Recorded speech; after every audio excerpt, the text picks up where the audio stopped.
I used to think I could change someone if I just cared enough.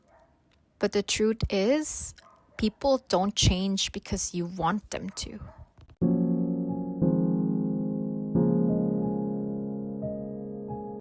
Can you change someone in dating? Short answer, no. But also yes. And I think that's where a lot of confusion comes from. Because I do believe people can change. People grow, people evolve, people become better versions of themselves over time. But here's the important part. They don't change just because you want them to. They change because they want to.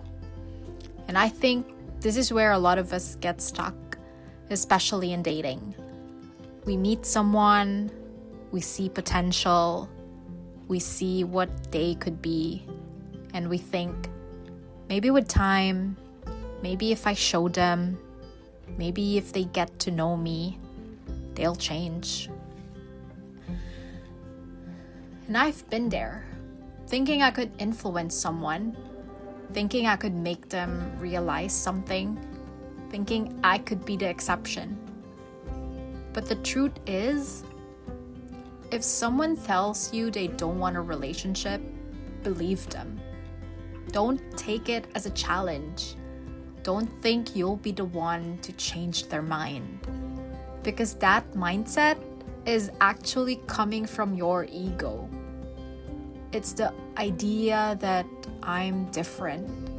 They just haven't met someone like me yet. But let's be honest. Do you really want to be with someone you have to convince to be with you?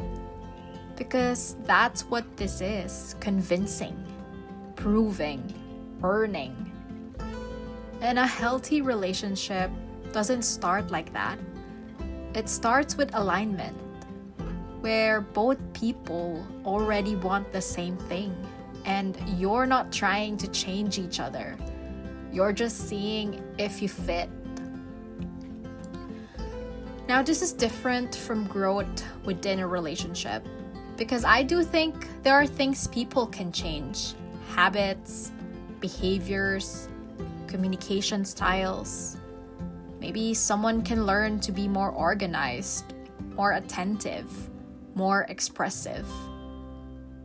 But those changes only happen when the person is willing, not because they feel forced, not because they're afraid of losing you, but because they see it themselves, because they want to improve.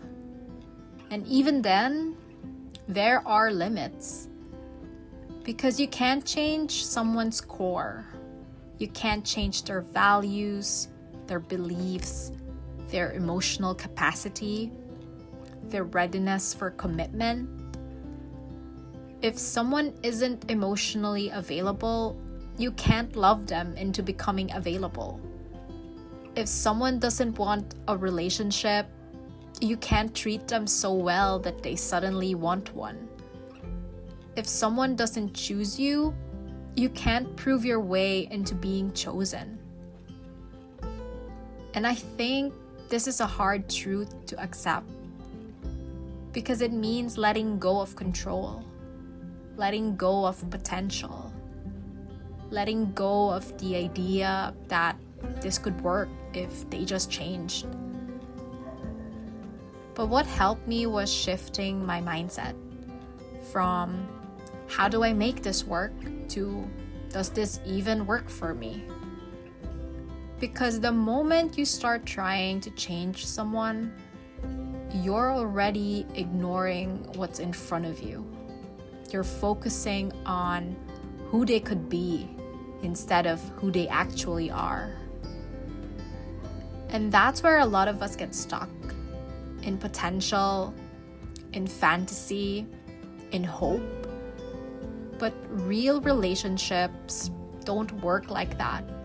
They're not built on potential, they're built on reality, on what someone is showing you right now. So instead of asking, can I change this person? A better question is, Do I accept this person as they are?